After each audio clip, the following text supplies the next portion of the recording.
আল্লাহ রাব্বুল আলামিনই প্রথম, আল্লাহ পাকই শেষ। আল্লাহ পাক প্রকাশ্য, আল্লাহ পাক গোপন। ওয়া হুয়া বিকুল্লি শাইইন আলিম। আল্লাহ পাক বলছেন তিনি প্রত্যেকটা বিষয় সম্পর্কে জ্ঞানী। সূরা হাদিদ আয়াত নাম্বার 3। তো আমরা বুঝতে পারছি যখন কোনো কিছু ছিল না তখন আল্লাহ রাব্বুল আলামিন ছিলেন, আবার যখন কিছু থাকবে না তখন আল্লাহ পাক থাকবেন। কুল্লু মান আলাইহা ফান ওয়া ইয়াবকা ওয়াজহু রাব্বিকা যুল জালালি ওয়াল ইকরাম। সমস্ত কিছু ফানা হয়ে যাবে, শুধুমাত্র আল্লাহ রাব্বুল আলামিনের সত্তা, জাত এটা বাকি থাকবে। তার মানে আল্লাহ পাকই শুরু, আল্লাহ পাকই শেষ। আল্লাহর কোনো শুরু নাই, আল্লাহর কোনো শেষ নাই। এখন কেউ যদি প্রশ্ন করে যে আল্লাহ সব কিছু সৃষ্টি করেছেন, তাহলে আল্লাহকে কে সৃষ্টি করলো, নাউজুবিল্লাহ। তো তখন আমরা বলবো যে যদি কেউ আল্লাহকে সৃষ্টি করতো তাহলে তো সেই সৃষ্টিকর্তা হয়ে যেত, তাই নয় কি? এভাবে এক এক করে যদি আমরা পিছনের দিকে যেতে থাকি তাহলে একটা পর্যায়ে গিয়ে তো আমাদেরকে থামতে হবে। তো আমরা যেখানে গিয়ে থামছেন সেটাই হচ্ছে আল্লাহ রাব্বুল আলামিন। আল্লাহ পাকের আগে কিছুই ছিল না, বরং অতীত, বর্তমান, ভবিষ্যৎ এটা সময়ের মধ্যে আছে, যে সময়ের মধ্যে আমরা বাস করছি। আল্লাহ রাব্বুল আলামিনের কাছে এরকম অতীত, বর্তমান, ভবিষ্যৎ কিছু নাই। আল্লাহ রাব্বুল আলামিন একা ছিলেন, তখন কিছুই ছিল না। আবার যখন সব কিছু ধ্বংস হয়ে যাবে আল্লাহ পাক একাই থাকবেন, আর কিচ্ছু থাকবে না। এখন আল্লাহ পাক সর্বপ্রথম সৃষ্টি করলেন আরশে আজিম। কি সৃষ্টি করলেন? এবং আরশটা পানির উপরে ছিল। কিসের উপরে? পানির উপরে। এরপরে আল্লাহ রাব্বুল আলামিন সৃষ্টি করেছেন কলম। আল্লাহ পাকের কাছে লাউহে মাহফুজ আছে। লাউহে মাহফুজ মানে সুরক্ষিত একটা ফলক।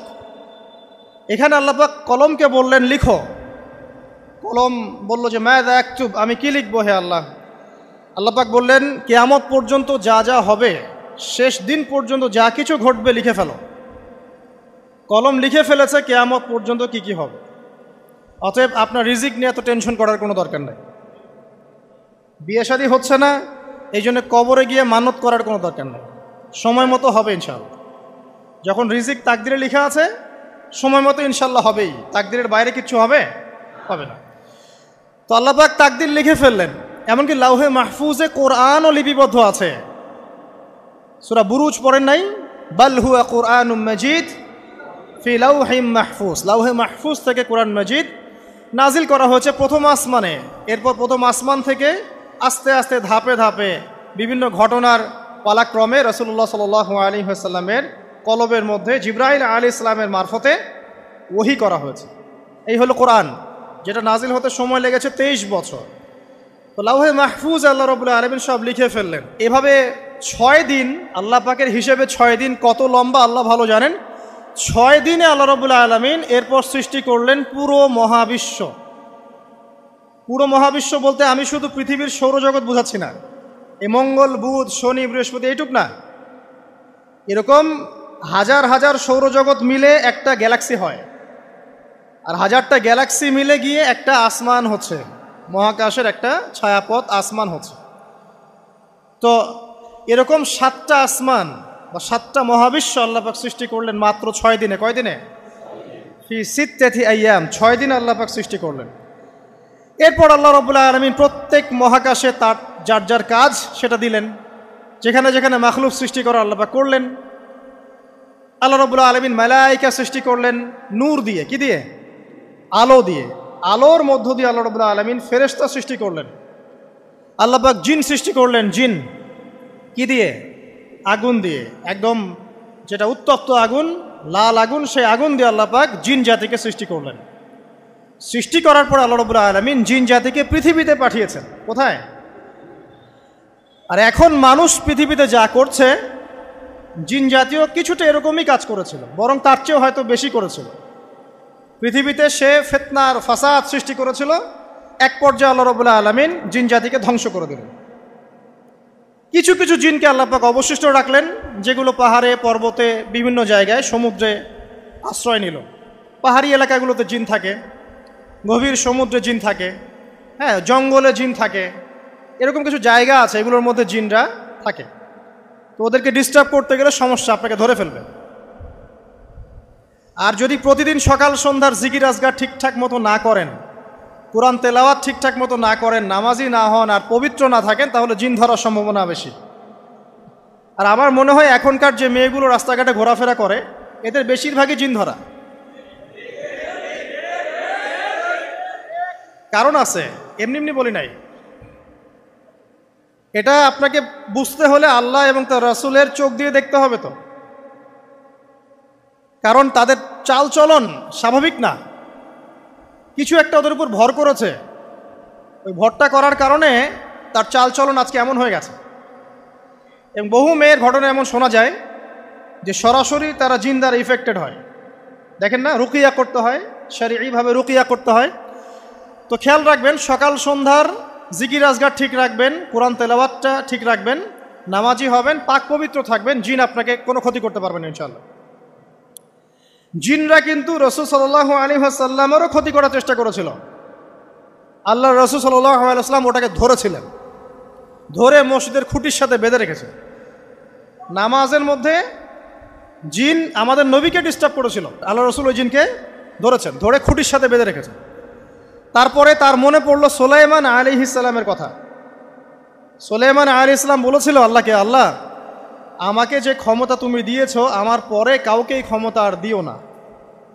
আর সুলাইমান আলাইহিস সালামকে আল্লাহ পাক জিন জাতিকে অনুগত করে দিয়েছিলেন। সুলাইমান আলাইহিস সালামের নির্দেশে জিন জাতি বিভিন্ন কাজ করত, এমনকি সমুদ্রের মধ্যে ডুবুরির কাজও করত, সমুদ্রের ভিতর থেকে রত্ন বের করে নিয়ে আসতো। এগুলো কিন্তু অলিক রূপকথা নয়, সত্য ঘটনা। তখন নবী সাল্লাল্লাহু আলাইহি ওয়াসাল্লাম বললেন যে আমার ভাই সুলাইমানের কথা আমার মনে পড়ে গেল, তাই আমি জিনটাকে ছেড়ে দিলাম। তো আল্লাহ পাক জিন জাতিকে সৃষ্টি করে এই পৃথিবীতে পাঠানোর পর তারা এরকম ফিতনা এবং ফাসাদ সৃষ্টি করার পরে আল্লাহ পাক ওদেরকে ধ্বংস করে দেন। দেওয়ার পরে আরও অনেক যুগ এবং অনেক শতাব্দী কেটে যায়। কত যুগ কত শতাব্দী আল্লাহ ভালো জানেন। অনেক লম্বা সময় পরে গিয়ে আল্লাহ রাব্বুল আলামিন ফেরেশতাদেরকে ডাকেন। কাদেরকে ডাকেন?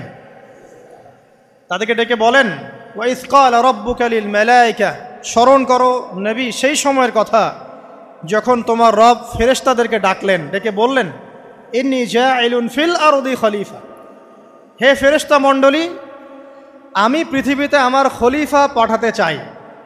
কি পাঠাতে চাই ভাই? খলিফা। খলিফার দুটো অর্থ, একটা হচ্ছে ওই যে জিনরা যে চলে গেল, ওর স্থলাভিষিক্ত হয়ে আরেকটা জাতি, স্থলাভিষিক্ত হওয়া। আরেকটা ব্যাখ্যা হচ্ছে খলিফা শব্দের মানে হচ্ছে যে ব্যক্তি আল্লাহ পাকের বিধান অনুযায়ী পৃথিবীতে বিচার ফয়সালা করে, সে আল্লাহর খলিফা। আমি কি বুঝাতে পারছি? আল্লাহ পাক ফেরেশতাদেরকে বললেন, আমি পৃথিবীতে আমার খলিফা পাঠাতে চাই, প্রতিনিধি, এবং যে আল্লাহর বিধান দ্বারা বিচার ফয়সালা করে।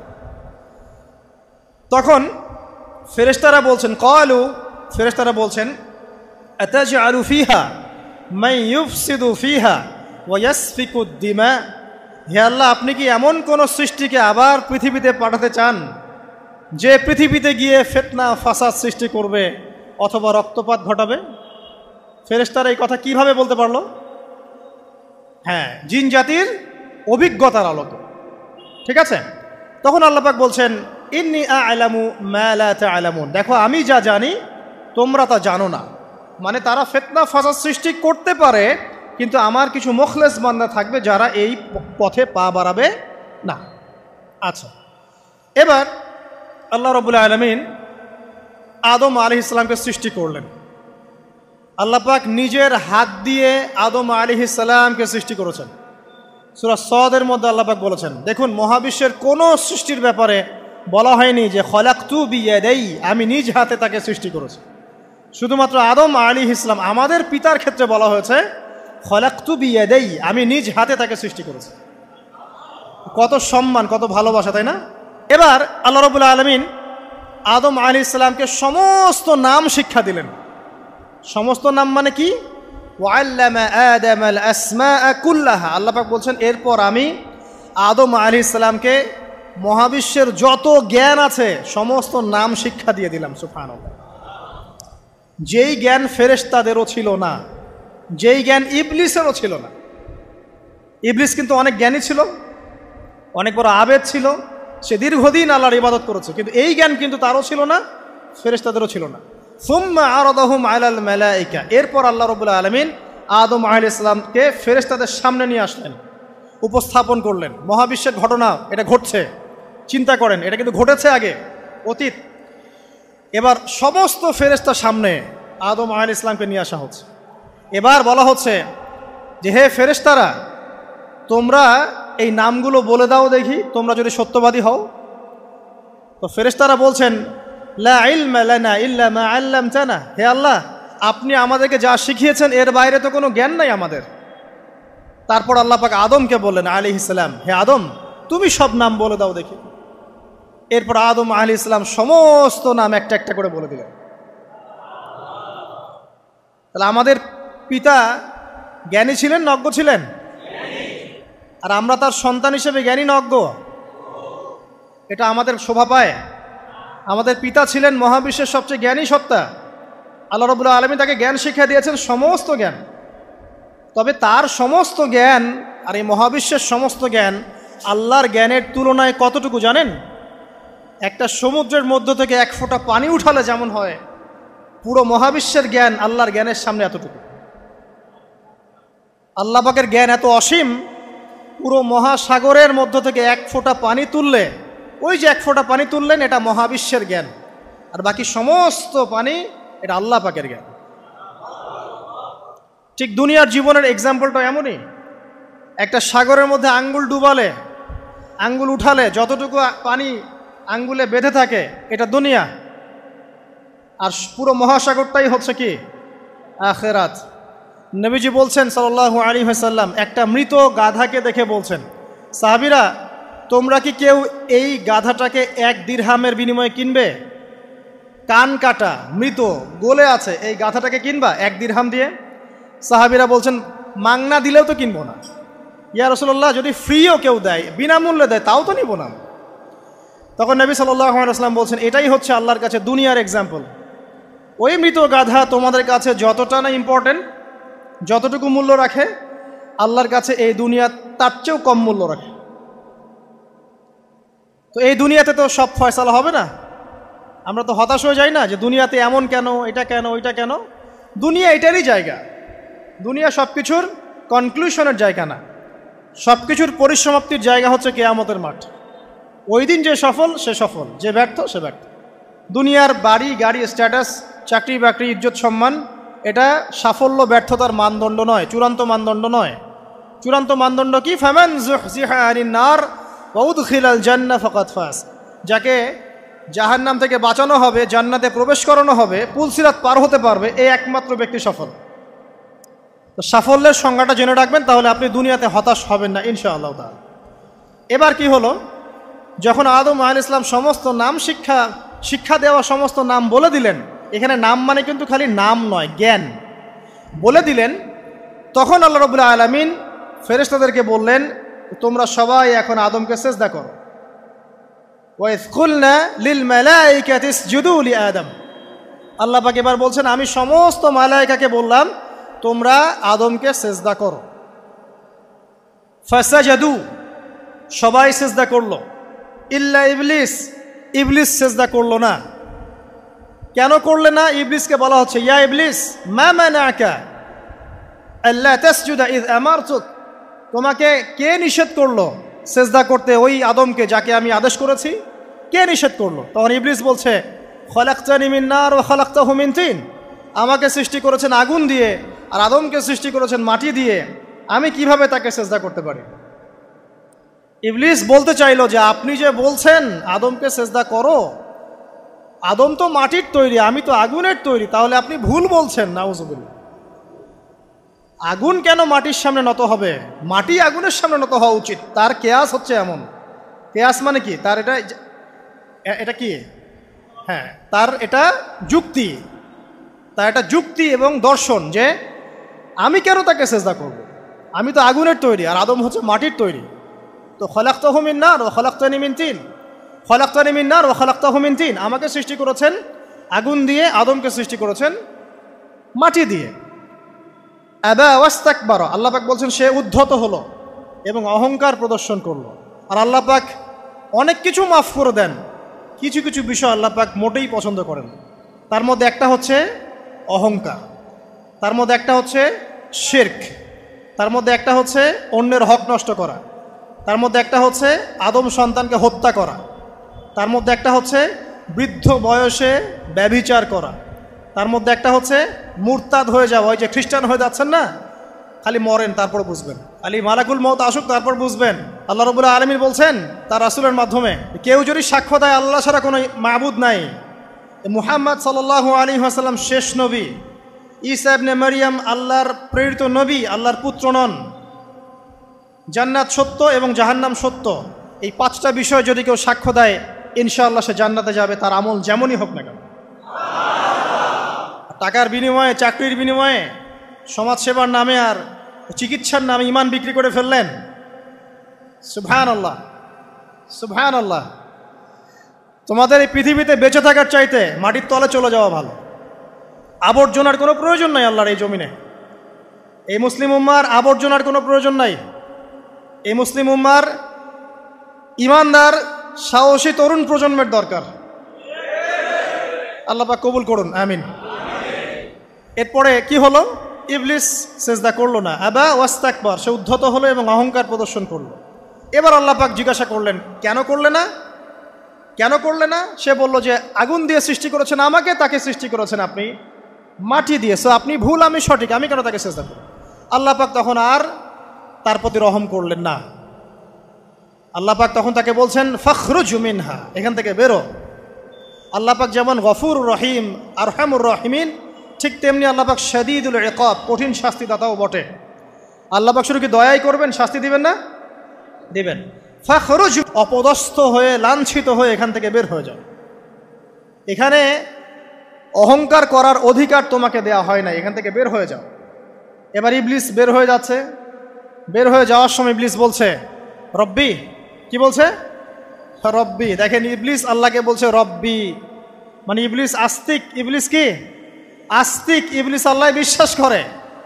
ইবলিস বলছে রব্বি, হে আমার রব, আনজিরনি ইলা ইয়াউমি ইউবআসুন, আমাকে কিয়ামত দিবস পর্যন্ত অবকাশ দেন।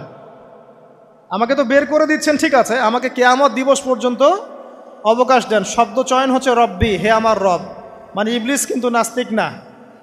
তাহলে এখন যারা এই যে এথিজমে বিশ্বাস করছেন, আসলে এরা কেউ নাস্তিক না, এরা ইসলাম বিদ্বেষী। কখনো দেখবেন না তাদেরকে অন্য ধর্মের কোনো বিষয় নিয়ে কটু মন্তব্য করছে, প্রশ্ন উত্থাপন করছে, এমনটা খুব কমই দেখবেন।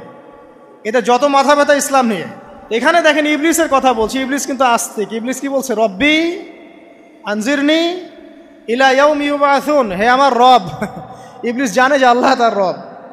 ওই যে সূরা হাশরের শেষের দিকে পড়ে দেখবেন ইবলিস বলে উকফুর, তোমরা কুফরি করো। তারপরে মানুষ যখন কুফরি করে সে বলে আমি ইন্নী আখাফুল্লাহ রাব্বাল আলামিন, আমি আল্লাহকে ভয় করি যে জগৎ সমূহের প্রতিপালক। শয়তানকে মানুষ গিয়ে জিজ্ঞাসা করবে, জাহান্নামীরা, তুমি আমাদেরকে পথভ্রষ্ট করেছিল। শয়তান বলবে আমি কিচ্ছু করি নাই, আমি তোমাদেরকে কোনো কাজে ফোর্স করি নাই, আমি শুধু তোমাদেরকে ওয়াসওয়াসা দিয়েছি, তোমরা নিজেরাই কাজ করেছো। ফালা তালুমুনি ওয়ালুমু আনফুসাকুম, সূরা ইব্রাহিম পড়ে দেখেন। শয়তান বলবে তোমরা আমাকে লানত করো না, নিজেদেরকেই লানত করো, আমি তো তোমাদেরকে বাধ্য করে কাজ করাই নাই, তোমরা নিজেরাই করেছো এই কাজগুলো। আসুন সামনে যাই। এবার আল্লাহ পাক যখন ইবলিসকে বের করে দিলেন, সে বলছে আমাকে কিয়ামত পর্যন্ত অবকাশ দিন। কিয়ামত পর্যন্ত অবকাশ নিয়ে ইবলিস কি করবে? উত্তর, ইবলিস বলছে ফাবিমা আগওয়াইতানি, হে আল্লাহ, যে কারণে বা যে আদমের কারণে আপনি আমাকে এখান থেকে বের করে দিলেন, লাআকউদান্না লাহুম সিরাতাকাল মুস্তাকিম, আমি সে আদম সন্তানের সরল পথে ওত পেতে বসে থাকব। শয়তানের কথা কি মনে থাকবে যুবক ভাইরা? শয়তানের চ্যালেঞ্জ কি? আমি আদম সন্তানের সরল পথে ওত পেতে বসে থাকবো, মানে আমার আপনার সবার পথে সে ওত পেতে বসে আছে। এটা যদি মাথায় থাকে তাহলে জীবনে চলা সহজ হয় না? আচ্ছা, আর কি করব? সুম্মা লাআতিয়ান্না মিন বাইনি আইদিহিম, শুধু বসেই থাকবো না, আমি আসবো তাদের সামন থেকে, ওয়া মিন খালফিহিম, তাদের পিছন থেকে, ওয়া আন আইমানিহিম, তাদের ডান দিক থেকে, ওয়া আন শামাইলিহিম, তাদের বাম দিক থেকে, ওয়ালা তাজিদু আকসারাহুম শাকিরিন, হে আল্লাহ আপনি বেশিরভাগ আদম সন্তানকে শুকরগুজার পাবেন না। কার কথা?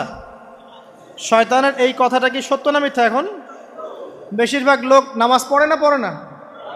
পড়ে না। বেশিরভাগ মুসলিমের দাড়ি আছে না নাই? বেশিরভাগ মুসলিম সুদ খায় না খায় না? এখন বেশিরভাগ তরুণ প্রজন্মের জেনায় আছে না নাই? পর্নোগ্রাফি সবাই দেখে না দেখে না? অন্যের সম্পদ আত্মসাৎ মানুষ করছে না? দুর্নীতি করছে না? ঘুষ খাচ্ছে না? ইসলামের বিধান 100% পালন করে কত পার্সেন্ট মানুষ? খুব কম।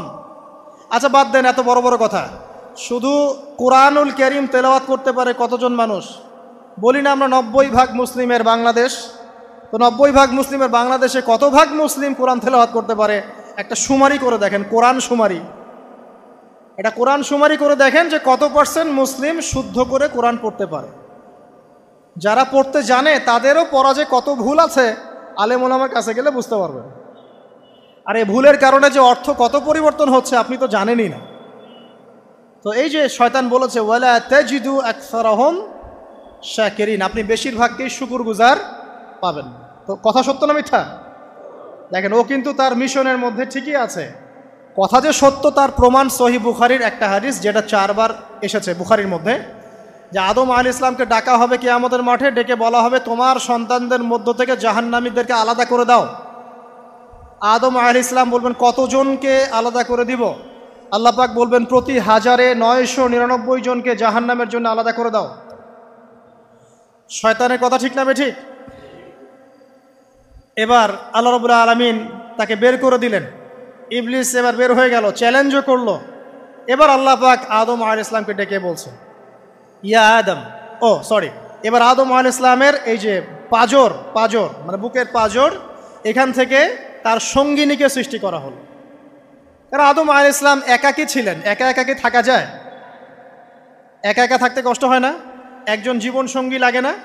তো আদম আলাইহিস সালামের এই বাম পাজরের হাড় থেকে হাওয়া আলাইহিস সালামকে সৃষ্টি করা হলো। সৃষ্টি করার পর আরও একটা ঘটনা আছে যে আল্লাহ রাব্বুল আলামিন আদম আলাইহিস সালামের পিঠের যে অংশটুকু আছে, এই অংশটুকু থেকে আগামীতে যত আদম সন্তান আসবে সবাইকে ছোট ছোট পিঁপড়ার আকৃতিতে সামনে নিয়ে দেখালেন। সুবহানাল্লাহ। যত আদম সন্তান আসবে আল্লাহ পাক সবাইকে আদমের সামনে দেখালেন এবং বললেন এই যে শুভ্র অংশ যারা, মানে সাদা অংশ যারা, তারা তোমার সন্তানদের মধ্য থেকে সবাই জান্নাতি। আর তোমার এই যে বাম পাশে যেগুলো কালো কালো ছোট ছোট আকৃতি দেখছো, এগুলো সব তোমার সন্তানদের মধ্য থেকে জাহান্নামী। আমরা দোয়া করি আমরা তাদের অন্তর্ভুক্ত না হই। এবার আল্লাহ পাক সবাইকে বললেন, সূরা আরাফের মধ্যে আসছে 182 নম্বর আয়াতে মনে হয়, আল্লাহ পাক বলেন আলাস্তু বিরব্বিকুম, হে আদমের সন্তানরা আমি কি তোমার রব নই? আমি কি তোমাদের রব নই? আলাস্তু বিরব্বিকুম, আমি কি তোমাদের রব নই? আলাস্তু বিরব্বিকুম, আমি কি তোমাদের রব নই? আমরা সবাই তখন বলেছিলাম বালা ইয়া রব্বি, অবশ্যই আপনি আমাদের রব। আমরা এখন ভুলে গেছি না? আমরা সবাই এই সাক্ষী দিয়ে আসছি রুহের জগতে। আর রুহের জগৎ বলে একটা জগৎ আছে, অনেক জগৎ আছে। রুহের জগৎ একটা, দুনিয়ার জগৎ একটা, জিন জাতির জগৎ আলাদা, বারজাখ পরকালে যে কবরে রাখার পরে বারজাখের জগৎ একটা, আর দারুল করার যেটা হবে একদম জান্নাত জাহান্নাম, ওটা আরেকটা জগৎ। এই যে মহাবিশ্ব যে সম্প্রসারিত হচ্ছে, এক এক গ্যালাক্সিতে এক একটা জগৎ না, এরকম বহু জগৎ আছে। রুহের জগতে আমরা এই ওয়াদা আল্লাহর কাছে করে এসেছি। এটাকে আহদে আলাস্তু বলে। কি বলে? আহদে আলাস্তু, মানে আলাস্তু বিরব্বিকুম, আমি কি তোমাদের রব নই? আমরা বলেছিলাম হ্যাঁ আপনি আমাদের রব। একটা মজার কথা আছে এখানে, যখন আদম আলাইহিস সালাম দেখছিলেন তার সন্তানদেরকে সাদা সাদা আকৃতি ছোট ছোট, এর মধ্যে একটা সন্তানকে দেখে, একজন সন্তানকে দেখে তার প্রচণ্ড ভালো লেগেছিল এবং তিনি অত্যন্ত সুদর্শন ছিলেন। তাকে দেখে তার প্রচণ্ড রকম ভালো লেগেছিল। আল্লাহ পাককে তিনি জিজ্ঞাসা করলেন, হে আল্লাহ আমার সন্তানদের মধ্যে একে, এই সুন্দর সন্তান কে? আল্লাহ পাক বললেন সে হচ্ছে তোমার সন্তান দাউদ। কি নাম? দাউদ আলাইহিস সালাম। আর আপনাকে বলে রাখি, আদম আলাইহিস সালামের ব্যাপারে যেমন আল্লাহ পাক বলেছেন আদম আমার খলিফা, ঠিক দাউদ আলাইহিস সালাম সম্পর্কেও আল্লাহ পাক বলেছেন দাউদ আমার খলিফা। বুঝতে পারলেন? কোথায় আছে? সূরা সদ পড়ে দেখেন। ঠিক আদম আলাইহিস সালাম সম্পর্কে আল্লাহ পাক বলেছেন না যে আমি পৃথিবীতে খলিফা পাঠাচ্ছি, ঠিক দাউদ আলাইহিস সালাম সম্পর্কেও আল্লাহ পাক বলেছেন দাউদ আমার খলিফা। ইয়া দাউদ ইন্না জাআলনাকা খলিফাতান ফিল আরদ ফাহকুম বাইনান নাসি বিল হক ওয়া লা তাত্তাবিল হাওয়া। আয়াতটা পড়ে দেখবেন, ওইদিকে আমি পরে আসছি। তো ওই সন্তানকে দেখে তার এত ভালো লাগলো, আল্লাহর কাছে তিনি জিজ্ঞাসা করছেন, হে আল্লাহ আমার এই সন্তানের হায়াত কত? আল্লাহ পাক বলছেন তোমার এই সন্তানের হায়াত হচ্ছে 60 বছর। কত বছর? 60 বছর। আর আমাদের উম্মতে মুহাম্মাদের কিন্তু গড় আয়ু এরকম 60-65, এর বেশি না গড় আয়ু। তখন আদম আলাইহিস সালাম বলেন, আল্লাহ আমার হায়াত থেকে তাকে 40 বছর দিয়ে দাও। আমার হায়াত থেকে তাকে 40 বছর দিয়ে দাও। আল্লাহ পাক তাকে 40 বছর দিয়ে দিলেন। তাই আদম আলাইহিস সালামের 1000 বছর হায়াত হয়ে গেল 960 বছর, আর দাউদ আলাইহিস সালামের 40 বছর হায়াত হয়ে গেল 100 বছর। এখন আসেন এই জায়গায় যে আদম আলাইহিস সালাম এবং দাউদ আলাইহিস সালাম দুইজনকে আল্লাহ পাক কি বলেছেন? খলিফা। খলিফা কে? খলিফা কাকে বলে? এটা একটু শুনে নি ছোট্ট করে। সূরা সদ পড়বেন 24 কি 26 নম্বর আয়াত। আল্লাহ পাক বলছেন, ইয়া দাউদ, হে দাউদ, খলিফার কাজ কি এটা শোনেন। হে দাউদ, ইন্না জাআলনাকা খলিফাতান ফিল আরদ, নিশ্চয়ই আমি আল্লাহ তোমাকে পৃথিবীতে খলিফা করেছি। কি করেছি? খলিফা করেছি। তোমার কাজ কি? ফাহকুম বাইনান নাসি বিল হক, মানুষের মাঝে আল্লাহর বিধান দ্বারা হকের মানদণ্ডে বিচার ফয়সালা করবে। তাহলে আল্লাহর খলিফার দায়িত্ব কি? আল্লাহর বিধান দ্বারা বিচার ফয়সালা করা। ওয়ালা তাত্তাবিউল হাওয়া, তুমি নিজের প্রবৃত্তির অনুসরণ করবে না। ফায়ুদিল্লাকা আন সাবিলিল্লাহ, তাহলে তোমাকে এটা সরল পথ থেকে বিচ্যুত করে দেবে। ইন্নাল্লাযীনা ইউদিল্লুনা আন সাবিলিল্লাহ, নিশ্চয় যারা আল্লাহর পথ থেকে বিচ্যুত হয়ে যায়, লাহুম আযাবুন শাদীদ, তাদের জন্য কঠিন শাস্তি আছে। বিমা নাসু ইয়াউমাল হিসাব, এই কারণে যে তারা হিসাবের দিনটা ভুলে গেছে।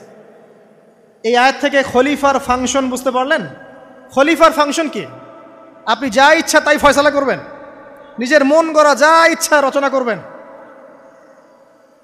ফাহকুম বাইনান নাসি বিল হক, মানুষের মধ্যে হকের মানদণ্ডে বিচার ফয়সালা করো। হকটা কি জিনিস?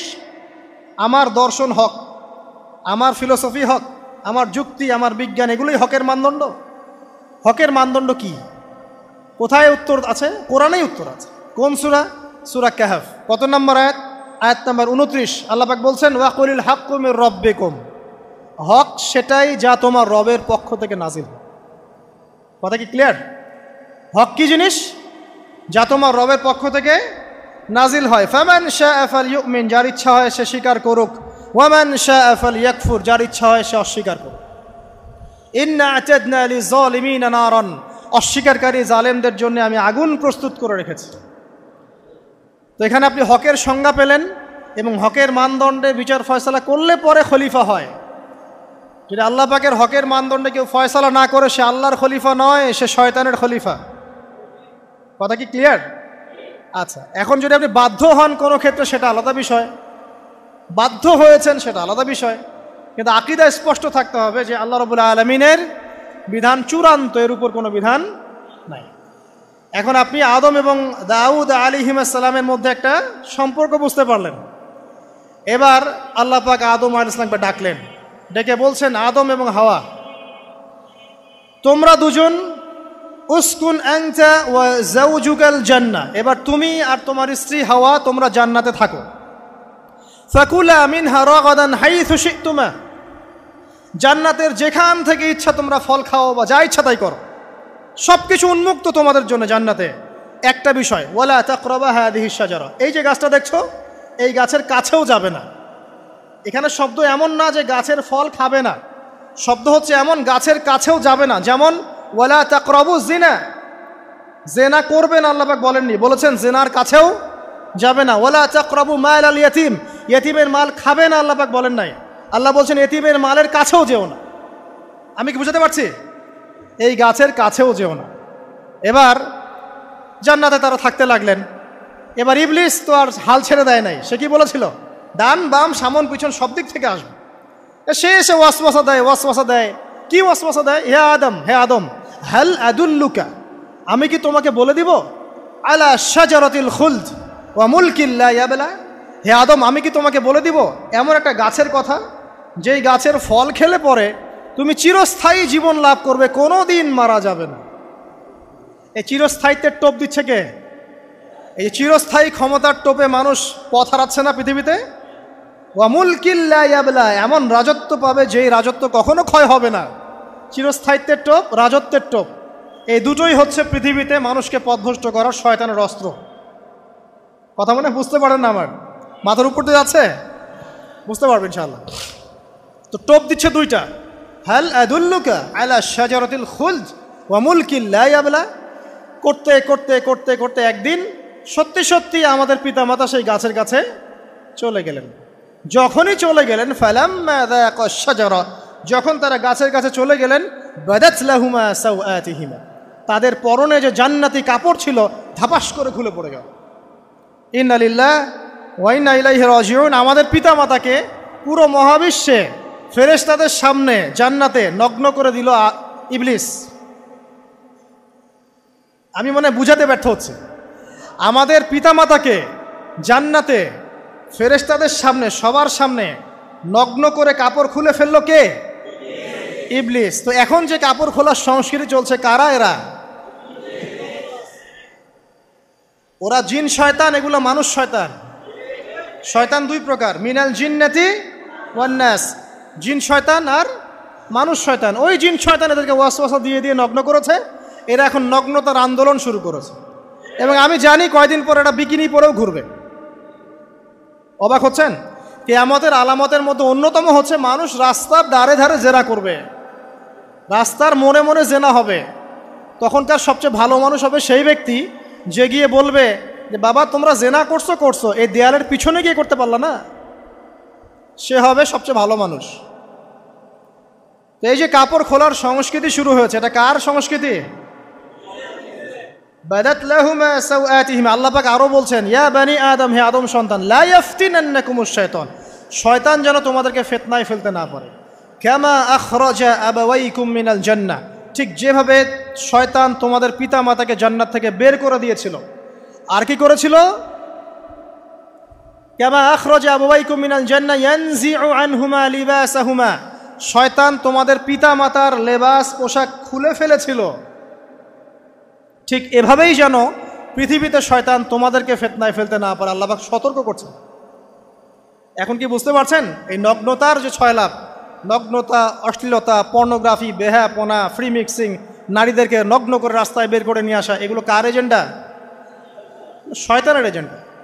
এর উপর কোনো কথা নাই, কারণ কোরআনের উপর কোনো সত্য নাই। এগুলোর উপরে কোনো কথা হবে না, বিকজ কোরআনের উপর কোনো সত্য নাই। আছে? নাই। কোরআনে আল্লাহ পাক বলেছেন যে শয়তান ফিতনায় ফেলেছিল, ইয়ানজিউ আনহুমা লিবাসাহুমা, শয়তান তোমাদের পিতামাতার লেবাস খুলে ফেলে দিয়েছিল। ওয়া তাফিকা ইয়াখতিফানি আলাইহিমা মিন ওয়ারাকিল জান্নাহ, তখন আমাদের পিতামাতা জান্নাতের গাছের যে এই যে পাতাগুলো আছে এগুলো ছিঁড়ে ছিঁড়ে লজ্জাস্থান ঢাকতে লাগলেন। ইন্না লিল্লাহ।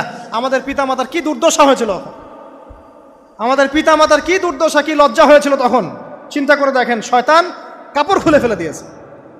আর আমাদের পিতামাতা, আমাদের মা, আমাদের বাবা জান্নাতের এই যে পাতাগুলো ছিঁড়ে ছিঁড়ে গায়ের লজ্জাস্থান ঢাকা শুরু করেছেন। কি পরিমাণ লজ্জা চিন্তা করেন। আপনাকে যদি এখানে কেউ নগ্ন করে ফেলে এবং আপনি যদি না চান বিষয়টা, সবাই জোর করে আপনার কাপড় খুলে ফেলে, আপনার কেমন লাগবে? কেমন লাগবে? এই ঘটনা ঘটেছে মহাবিশ্বে, শয়তান ঘটিয়েছে। এরপর আল্লাহ পাক ডাকলেন, ডেকে বলছেন, ইয়া আদম, হে আদম, আলাম আনহাকুমা আন তিলকুমা শাজারা, হে আদম আমি কি তোমাদেরকে দুজনকে নিষেধ করি নাই যে গাছের কাছে যাবে না? আমি কি তোমাদের দুইজনকে নিষেধ করি নাই যে তোমরা গাছের কাছে যাবে না? তখন আদম আলাইহিস সালাম বুঝতে পারলেন যে তারা একটা বড় ভুল করে ফেলেছে। তারপর আল্লাহ রাব্বুল আলামিন দয়া পরবশ হয়ে আদম এবং হাওয়া আলাইহিস সালামকে কালিমা শিক্ষা দিলেন, তওবার কালিমা, যেই কালিমা দিয়ে তারা তওবা করতে পারেন। সেই কালিমা হচ্ছে রব্বানা যালামনা আনফুসানা ওয়া ইল্লাম তাগফির লানা ওয়া তারহামনা লানাকুনান্না মিনাল খাসিরিন। এই দোয়া শিখে নিয়ে আদম এবং হাওয়া আলাইহিস সালাম তওবা করলেন। আল্লাহ পাক তাদের তওবা কবুল করে মাফ করে দিলেন। কিন্তু জান্নাতে আর থাকা হলো না। আল্লাহ পাক বলেন, কুল নাহবিতু মিনহা জামিআ, এবার তোমরা সবাই মিলে এখন পৃথিবীতে নেমে যাও। আল্লাহ মাফ করে দিলেন, কিন্তু তোমরা এখন পৃথিবীতে নেমে যাও, জান্নাতে আর থাকা হবে না। খেয়াল করে দেখেন, ইবলিসও আল্লাহর আদেশ মানে নাই। আল্লাহ বলেছেন সেজদা করো, ইবলিস কিন্তু করে নাই। আবার আমাদের পিতা আদম আলাইহিস সালামকে আল্লাহ পাক বলেছেন গাছের কাছে যেও না, তারা চলে গেছেন। দুটোই কি অবাধ্যতা নয়? তাহলে ইবলিসকে চিরস্থায়ী জাহান্নামী করা হলো, আদম সন্তানকে কেন করা হলো না? উত্তর, আদম সন্তান আদম আলাইহিস সালাম তওবা করে ফিরে এসেছে, ইবলিস আসে নাই। তাই আমাদের দ্বারা পদে পদে ভুল হবেই, তওবা করে ফিরে আসলেই গুনাহ মাফ ইনশাআল্লাহ। আর যদি ইবলিসের মতো গুনার উপর গুনাহ করতেই থাকেন আর বলেন যে আমি ঠিক কাজ করছি, তাহলে ইনশাআল্লাহ ওই যে জাহান্নাম অপেক্ষা করছে। ইবলিসকে আল্লাহ পাক বললেন যে তুমি এবং তোমার অনুসারী যারাই থাকবে সবাইকে দিয়ে লাআমলাআন্না জাহান্নামা মিনকুম আজমাইন, তোমাদের সবাইকে দিয়ে আমি জাহান্নাম পরিপূর্ণ করব। নাউযুবিল্লাহ। এবার সবাই পৃথিবীতে নেমে আসলো। পৃথিবীতে এসেই কি আল্লাহ পাক ছেড়ে দিলেন? না। আল্লাহ রাব্বুল আলামিন বলছেন কুল নাহবিতু মিনহা জামিআ, তোমরা পৃথিবীতে নেমে যাও। ফাইম্মা ইয়াতিয়ান্নাকুম মিন্নি হুদান, দুনিয়াতে যাচ্ছ যাও, তবে মনে রেখো যে আমার পক্ষ থেকে তোমাদের কাছে হেদায়েতের বাণী আসবে। আমার পক্ষ থেকে তোমাদের কাছে হেদায়েতের বাণী আসবে। ফামান তাবিআ হুদায়া ফালা খাউফুন আলাইহিম ওয়ালা হুম ইয়াহজানুন, যারা আমার হেদায়েতের বাণীগুলো মেনে চলবে তাদের কোনো ভয় নাই, কোনো দুশ্চিন্তাও নাই। ওয়াল্লাযীনা কাফারু ওয়া কাযযাবু বিআয়াতিনা, কিন্তু যারা আমার আয়াতকে কুফরি করবে, মিথ্যা প্রতিপন্ন করবে, ফাউলাইকা আসহাবুন নার, তারা হবে জাহান্নামের অধিবাসী। হুম ফিহা খালিদুন, তারা সেখানে চিরস্থায়ী হবে। এই সহজ সরল জীবন দর্শন দিয়ে আল্লাহ পাক পৃথিবীতে পাঠিয়ে দিলেন। এবার শুরু হলো পৃথিবীতে পথ চলা। পৃথিবীতে পথ চলার ক্ষেত্রে অনেক কিছু সৃষ্টি করতে হলো, আবিষ্কার, কৃষিকাজ, এটা ওটা সব কিছু। আদম আলাইহিস সালামকে আল্লাহ পাক সেই জ্ঞান ওহির মাধ্যমে শিক্ষা দিলেন। কৃষিকাজ আল্লাহ পাক শিক্ষা দিয়েছেন, চাকা সৃষ্টি করা আল্লাহ পাক শিক্ষা দিয়েছেন, বাহন সৃষ্টি করা আল্লাহ পাক শিক্ষা দিয়েছেন। যত রকম জ্ঞান আছে সমস্ত জ্ঞান এসেছে নবীদের পক্ষ থেকে। সব কিছু জ্ঞানের মূল ভিত্তি এসেছে নবীদের কাছ থেকে, আল্লাহর ওহির কাছ থেকে। যত সভ্যতা দেখছেন বড় বড়, সমস্ত সভ্যতা শুরু হয়েছে নবী দ্বারা, এবং সভ্যতা শেষও হবে একজন নবী দ্বারা। তার নাম কি? ঈসা ইবনে মারইয়াম। আদম আলাইহিস সালাম আল্লাহর দেয়া শিক্ষায় শিক্ষিত হয়ে দুনিয়াতে চলতে লাগলেন এবং তওবা ইস্তেগফার করতে লাগলেন, কাঁদতে লাগলেন। দীর্ঘকাল তারা ক্রন্দন করেছেন। কি কারণে? ওই যে একটা ভুল তারা করে ফেলেছে। দুনিয়াতে এসে ক্রন্দন করতে করতে করতে করতে আল্লাহ রাব্বুল আলামিন এক পর্যায়ে তওবা কবুল করে ফেললেন। এবার সামনে যান, তাদের সন্তান হলো হাবিল এবং কাবিল। নাম শুনেছেন? শোনেন নাই? হাবিলের কুরবানি কবুল হয়, কাবিলের কুরবানি কবুল হচ্ছে না। বিকজ কাবিল এর কুরবানির মধ্যে ইখলাস নাই। ভাইয়ের কুরবানি কেন কবুল হচ্ছে, আমারটা কেন হচ্ছে না? হিংসার বশবর্তী হয়ে কাবিল হাবিলকে হত্যা করে ফেলল। নবী পরিবারের সদস্য হয়েও কাবিল এরকম অন্যায় করে ফেলল। আর কি হলো? রাসূল সাল্লাল্লাহু আলাইহি সাল্লাম বলেছেন, পৃথিবীতে যত মানুষ অন্যায়ভাবে নিহত হবে, পৃথিবীতে যত মানুষ অন্যায়ভাবে খুন হবে, সমস্ত খুনের পাপের একটা অংশ কাবিলের আমলনামায় যুক্ত হবে। কারণ সেই প্রথম খুন চালু করেছে। এই যে আজকে গুনাহে জারিয়া চালু করছেন না, সুদী এনজিও, সুদী সমিতি, সিনেমা হল, এইটা ওইটা, মদের বার, যত গুনাহে জারিয়া চালু করছেন, মৃত্যু হবে, কবরে যাবেন ঠিকই, কিন্তু গুনাহ কমবে না ইনশাআল্লাহ। মনে করেন একজন নগ্ন ছবিতে অভিনয় করেছে, ঠিক আছে, এখন নাই পৃথিবীতে, বা কেউ অশ্লীল গান বাজনা করে দুনিয়া থেকে বিদায় নিয়েছে, দুনিয়াতে তার গান এখনও বাজছে, সে কবরে শুয়ে শুয়েই সেই গুনাহগুলো পাচ্ছে।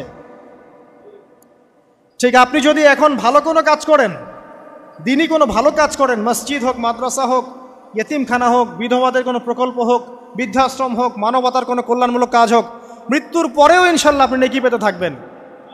সদকায়ে জারিয়া আর গুনাহে জারিয়া ভালো করে বুঝবেন। একটা গুনাহ করে মাফ নেওয়া আলাদা বিষয়, আর গুনাহ চলতে থাকাটা আর একটা বিষয়। আল্লাহ আমাদেরকে হেফাজত করুন, আমিন। নবী পরিবার এগিয়ে গেল এবং তাদের সময়ে তারা শুধু ক্রন্দন করেছেন, ইবাদত করেছেন, আল্লাহর কাছে ইস্তেগফার করেছেন এবং ওই যে জান্নাতে ফিরে যাওয়ার জন্য তারা আপ্রাণ চেষ্টা করেছে। এক পর্যায়ে আদম আলাইহিস সালামের বয়স যখন 960 বছর হলো, আল্লাহ রাব্বুল আলামিন তাকে ওফাত দিলেন, তার ইন্তেকাল হয়ে গেল। ইন্না লিল্লাহি ওয়া ইন্না ইলাইহি রাজিউন। এরপরেও নবী পরিবার চলতে লাগলো, চলতে চলতে পরবর্তীতে আসলেন নূহ আলাইহিস সালাম, তারপরে ইব্রাহিম, আদ জাতি, তারপর সামুদ, তারপরে শুআয়ব, কওমে মাদিয়ান, মূসা, দাউদ, সুলাইমান, ইসহাক, ইয়াকুব, নবী পরিবার চলতেই লাগলো। এক পর্যায়ে ঈসা আলাইহিস সালামের পরে মুহাম্মদ সাল্লাল্লাহু আলাইহি ওয়াসাল্লামের মধ্য দিয়ে নবীদের সিলসিলা আল্লাহ পাক শেষ করে দিলেন। এভাবেই সভ্যতা এগিয়ে গেছে, এভাবেই আমাদের পিতামাতার হাত ধরে জ্ঞান পৃথিবীতে এসেছে। এবং ওই যে শয়তানের মিথ্যা প্রলোভন, প্রতারণা, এর ফলশ্রুতিতে ওই যে আমাদের পিতামাতার গা থেকে কাপড় খুলে পড়লো, আল্লাহ পাক রাগান্বিত হয়ে সবাইকে দুনিয়াতে নামিয়ে দিলেন, ইবলিসকে চিরস্থায়ী জাহান্নামী ঘোষণা করলেন। কিন্তু আমাদের পিতামাতার ক্রন্দন, তওবা, ইস্তেগফার, আমলের বদৌলতে, আল্লাহর রহমতে আল্লাহ পাক পিতামাতাকে মাফ করে দিলেন, আলহামদুলিল্লাহ। এভাবেই মানব জাতি এগিয়ে যাচ্ছে। আজকে আমরা এই পর্যায়ে পর্যন্ত এসেছি। আদম আলাইহিস সালামের এই সংক্ষিপ্ত জীবনী থেকে আমরা কি শিখলাম? আমরা শিখলাম যে আল্লাহ রাব্বুল আলামিন অনেক ভালোবেসে, অনেক মহব্বত করে, মমতা দিয়ে, মায়া দিয়ে নিজের হাতে আমাদের পিতাকে সৃষ্টি করেছেন। এক। দুই, আমাদের পিতাকে আল্লাহ রাব্বুল আলামিন তার পক্ষ থেকে জ্ঞান শিক্ষা দিয়েছেন। এই কারণে আদম সন্তানরা জন্ম থেকেই দেখবেন কিছু না কিছু জ্ঞানে জ্ঞানী হয়েই থাকে। জ্ঞান আপনার ডিএনএর মধ্যে থাকেই। আল্লাহ রাব্বুল আলামিন আদম আলাইহিস সালামের মধ্যে রূহ ফুঁকে দিয়েছেন। আল্লাহ রাব্বুল আলামিন আদম আলাইহিস সালামকে জান্নাতে রেখেছেন। আল্লাহ রাব্বুল আলামিন গাছের কাছে যাওয়ার পরেও তওবা ইস্তেগফারের মধ্য দিয়ে তাকে মাফও করে দিয়েছেন। আল্লাহ রাব্বুল আলামিন আদম এবং হাওয়া আলাইহিস সালামের মধ্য দিয়ে এই পৃথিবীতে মানব জাতির সিলসিলা অব্যাহত রেখেছেন। এবং কিয়ামত পর্যন্ত যত আদম সন্তান আসবে তাদের জন্য আল্লাহ পাক তার পক্ষ থেকে হেদায়েত প্রেরণ করেছেন। এক যুগে তাওরাত এসেছে, কখনো জাবুর, কখনো ইনজিল, কখনো কোরআন। সর্বশেষ টেস্টামেন্ট হিসেবে কোরআন এসেছে। এখন যদি এই ওয়াহির বাণী, কোরআন এবং এর ব্যাখ্যা হাদিস আমরা মেনে চলি, ইনশাআল্লাহ তাআলা আমরা আবার সেই জান্নাতে ফিরে যাব যেখান থেকে আমাদেরকে নামিয়ে দেওয়া হয়েছে। আর যদি আমরা কোরআন এবং হাদিস বা আল্লাহর ওয়াহির পরোয়া না করি, এর আলোকে জীবন না গড়ি, তাহলে ওই ইবলিসের সাথেই আমাদেরকে জাহান্নামে থাকতে হবে, নাউযুবিল্লাহ। আল্লাহ রাব্বুল আলামিন আমাদের সবাইকে কোরআন এবং সুন্নাহ, আল্লাহর ওয়াহি মেনে চলার তৌফিক দান করুন এবং ইবলিসের খপ্পর থেকে আল্লাহ পাক আমাদেরকে বাঁচিয়ে রাখুন। ইবলিসের যত এজেন্ট আছে, ওদের যে দুরভিসন্ধি, ষড়যন্ত্র এবং শয়তানি ফাঁদ, এগুলো থেকে আল্লাহ পাক আমাদেরকে, আমাদের মা বোনদেরকে, আমাদের পরিবারের সদস্যদেরকে, আমাদের সমাজকে, রাষ্ট্রকে আল্লাহ পাক হেফাজত করুন, বাঁচিয়ে রাখুন, আমিন।